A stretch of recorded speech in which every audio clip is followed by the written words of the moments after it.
नमस्कार। क्यामेराबाट रञ्जना देवकोटाको साथमा म हुँ ज्योतिषी ठाकुर देवकोटा।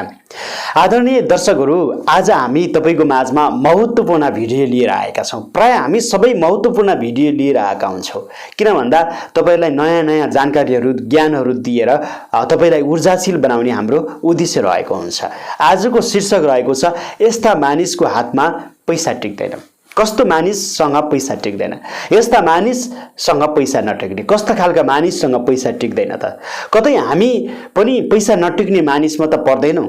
आजको यो भिडियो अन्त्यसम्म हेरेर तपाईले जानकारी प्राप्त गर्न सक्नुहुन्छ। के कारणले हाम्रो हातमा पैसा टिक्दैन? हाम्रो के बानी छ भने पैसा टिकाउन गाह्रो रहन्छ। महत्त्वपूर्ण कुरा हो। त्यसकारण हामी जीवनमा जति दुःख गर्छौँ, सङ्घर्ष गर्छौँ, जागिरी गर्छौँ, विदेश जान्छौँ, व्यापार गर्छौँ, जीवनलाई जिरहेका हुन्छौँ केका लागि? पैसाको लागि।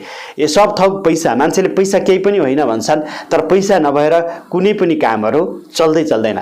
तपाईँ माझ यो भिडियो लिएर आउँदासम्म पनि मलाई पैसाकै खाँचो पर्यो। क्यामेरा किन्नु पर्यो, अनि त्यही अनुसारको तपाईको कोठाहरू लिनु पर्यो, त्यही अनुसारको हरेक कुराहरू तपाईको चाहिँ इन्टरनेटहरू लिनु पर्यो। पैसा बिना जीवनमा केही पनि छैन। मान्छेले पैसा केही पनि होइन भन्छन्।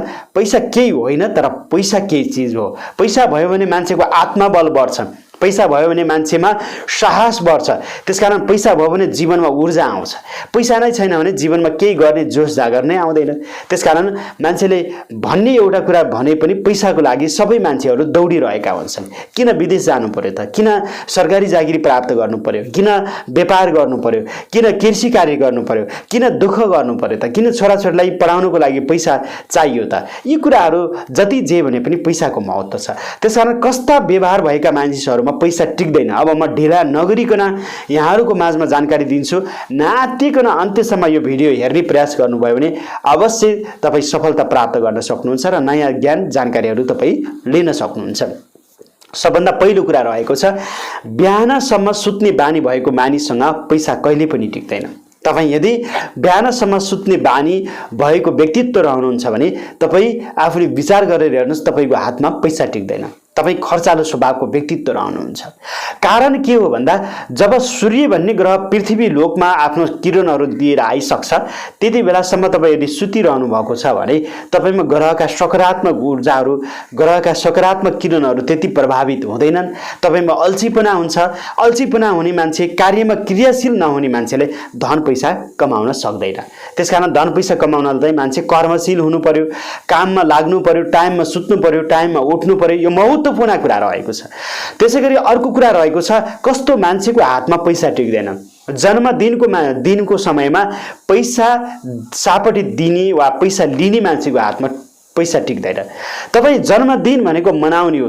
जन्मदिनको दिनमा कसैलाई तपाईँले ऋण दिनुभयो भने, जन्मदिनको दिनमा तपाईँले पैसा कसैसँग सापटी लिनुभयो भने तपाईँसँग पैसा टिक्दैन। यो महत्त्वपूर्ण कुरा रह्यो।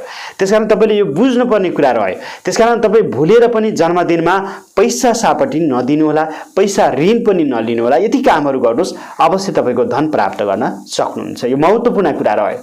त्यसैले कस्तो मान्छेको हातमा पैसा टिक्दैन त? हामी तपाईँको माझमा यो महत्त्वपूर्ण कुरा जानकारी दिन्छौँ।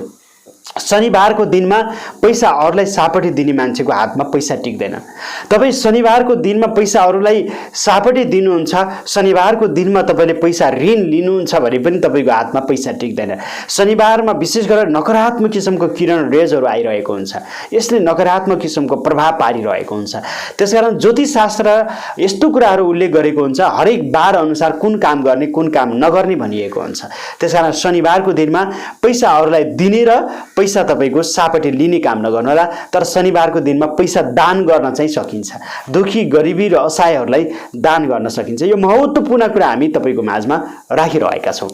त्यसैगरी अर्को महत्त्वपूर्ण कुरा रहेको छ, मङ्गलबारको दिनमा ऋण लिने र दिने काम पनि नगर्नुहोला। यस्ता मानिसको बानी भएका छन् भने यस्ता मानिसको हातमा पनि पैसा टिक्दैन। मङ्गलबारको दिनमा ऋण लिने र दिने यस्तो कामहरू तपाईँ भुलेर पनि नगर्नुहोला।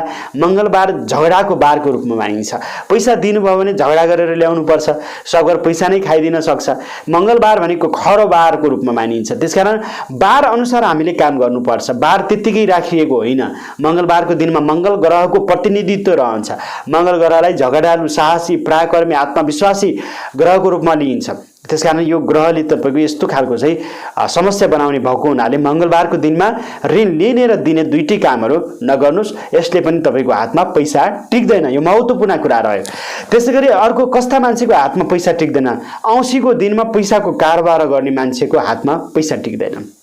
तपाईँ औँसीको दिन जानी जानी औँसीको दिनमा पैसाको कारोबार गर्नुहुन्छ, औँसीको दिनमा पैसा कसैलाई सापडी दिनुहुन्छ, औँसीको दिनमा तपाईँले पैसाहरू लिनुहुन्छ, तपाईँको हातमा पनि पैसा टिक्दैन। यो महत्त्वपूर्ण कुरा हो। त्यसकारण विशेष सावधानी रहनुपर्छ। औँसीको दिनमा पैसा लिने र दिने दुईटै कारोबार नगर्नुहोस्। तपाईँले यो गर्नुभयो भने समस्या रहन्छ। त्यसै गरी कस्तो मान्छेको हातमा पैसा टिक्दैन भन्दा श्रीमान श्रीमती बीच सधैँ झगडा गरिरहने व्यक्तिको हातमा पैसा टिक्दैन। है, यदि अविवाहित हुनुहुन्छ, तपाईँ विवाह गर्नुभएको छैन भने महिला मान्छेको, नारीको अपमान गर्ने मान्छेको हातमा पैसा टिक्दैन। नारीलाई त हाम्रो धर्मशास्त्रमा साक्षात लक्ष्मीको रूपमा मानिएको छ। त्यसकारण दुईजना बीचको झगडा भइरहन्छ, श्रीमान श्रीमतीमा सधैँ कलह भइरहन्छ, अथवा तपाईँले नारीलाई हेर्ने दृष्टिकोण नकारात्मक किसिमको छ भने तपाईँको हातमा पनि पैसा टिक्दैन। नारीलाई सम्मान गर्न सिक्नुहोस्, तपाईँको हातमा पैसा टिक्छ। नारी भनेको साक्षात लक्ष्मीको रूपमा मानिन्छ। त्यसकारण हाम्रो धर्मशास्त्रले लक्ष्मी भगवानको रूपमा चाहिँ महिलालाई लिने भएको हुनाले नारीलाई कहिल्यै पनि अपमान गर्नु हुँदैन। जुन व्यक्तिले नारीलाई अपमान गर्छ त्यसको हातमा पैसा टिक्दैन। यो महत्त्वपूर्ण कुरा हो। यो चाहिँ विशेष अनुसन्धानबाट म तपाईँको माझमा यी कुराहरू राखिरहेको छु। र त्यसै गरी यो आमा दिदीहरूलाई चाहिँ कुनै पनि नारीहरूलाई अपमान गर्नु हुँदैन। यस्ता मान्छेहरूको पनि हातमा पैसा टिक्दैन। समग्रमा नारी, महिला दिदी बहिनीहरूलाई, आमाहरूलाई अपमान गर्ने व्यक्तिको चाहिँ हातमा पैसा टिक्दैन। यो कुराहरू तपाईँले बुझ्नुपर्ने हुन्छ। त्यसैको घरमा साँझ सन्ध्याकालीन समयमा बत्ती नबाल्ने मान्छेको पनि घरमा पैसा टिक्दैन। यस्ता मान्छेको पनि हातमा पैसा टिक्दैन। घरमा प्रत्येक दिन साँझ सन्ध्या बत्ती अवश्य बाल्नुपर्छ। सन्ध्या बत्ती घरमा नबाल्ने मान्छेको हातमा कहिल्यै पनि पैसा टिक्दैन। यो महत्त्वपूर्ण कुरा हो। त्यसकारण तपाईँले यो कुरा विशेष ख्याल गर्नुहोला। तपाईँ बिहानसम्म तपाईँको चाहिँ सुत्ने बानी गर्नुहुन्छ, तपाईँ सन्ध्याकालीन समयमा बत्ती पनि बाल्नुहुन्न। यस्ता मान्छेको घरमा, यस्ता मान्छेको हातमा पैसा टिक्ने कुरै भएन। त्यसकारण यो महत्त्वपूर्ण कुरा तपाईँको माझमा मैले दिइरहेको छु। त्यसै गरी गरिब, दुखी र असहायलाई सेवा नगर्ने मानिसको हातमा पैसा टिक्दैन। तपाईँले भन्छन् नि, जति दान गरे उति तपाईँको चाहिँ पुण्य प्राप्त रहन्छ र धन प्राप्त रहन्छ भनिन्छ। त्यसकारण दुखी, गरिबी, असहायहरूलाई तपाईँले आफ्नो आम्दानीको केही अंश दान गर्ने गर्नुहोस्, अनि मात्र तपाईँले चाहिँ धन प्राप्त गर्न सक्नुहुन्छ, पैसा प्राप्त गर्न सक्नुहुन्छ।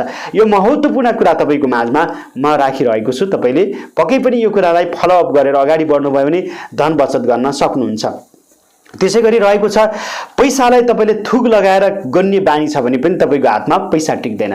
जसले पैसा तपाईँको थुक लगाएर गर्नुहुन्छ, थुक लगाएर पैसा गर्ने मानिसको हातमा कहिल्यै पनि तपाईँको पैसा टिक्दैन। यो महत्त्वपूर्ण कुरा म तपाईँको माझमा जानकारी दिइरहेको छु।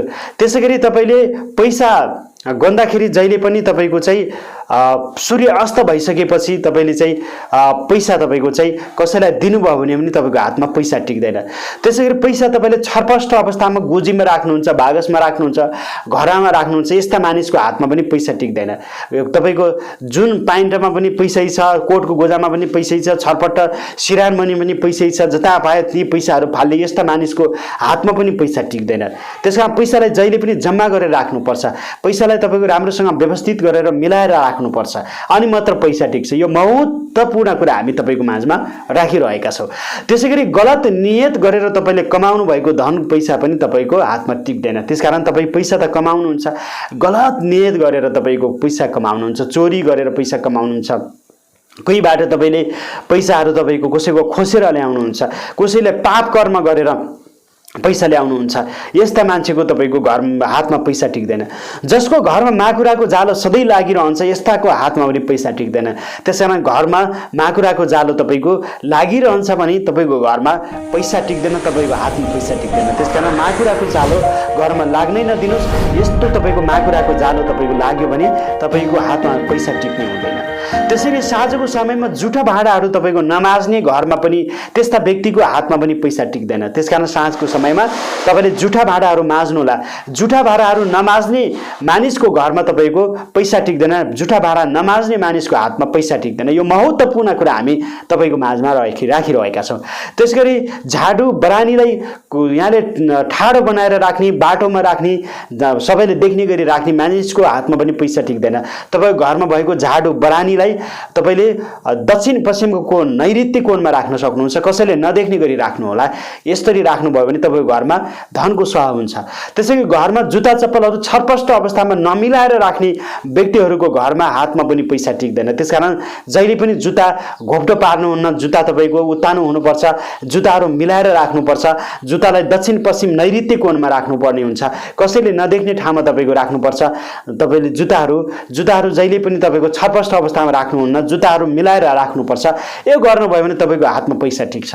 त्यसैगरी तपाईको घरमा टुटे फुटेका भाँडाकुँडाहरू छन्, चर्किएका सिसाहरू छन्, त्यस्ता घरमुलीको हातमा पनि पैसा टिक्दैन। त्यसकारण घरमा चर्किएका फुटेका वस्तु छन् भने छुट्टै एउटा कोठामा व्यवस्थापन गर्नुहोस् कि त ती वस्तुहरूलाई तपाईले फाल्दिनुहोस्। यस्तो गतिविधि भएका यस्ता घरमा तपाईको पैसाको स्वाहा हुँदैन, यस्ता व्यक्तिका चाहिँ हातमा पैसा हुँदैन। त्यसकारण यो महत्त्वपूर्ण कुरा म तपाईको माझमा राखिरहेको छु।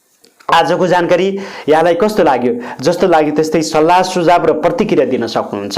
यद्यपि हाम्रो च्यानलमा तपाईँ नयाँ हुनुहुन्छ, सब्सक्राइब गर्नुभएको छैन भने सब्सक्राइब गरिदिनुहोस्, नजिकै रहेको बेलमा क्लिक गरिदिनुहोस्, लाइक सेयर र कमेन्ट पनि गर्न नबिर्सिनुहोला। ज्योतिष वास्तु धर्म र संस्कृति सम्बन्धी कुनै पनि जिज्ञासाहरू छ भने संसारको कुनै पनि ठाउँबाट आफ्नो फुर्सदको समयमा हामीलाई फोन गर्न सक्नुहुन्छ।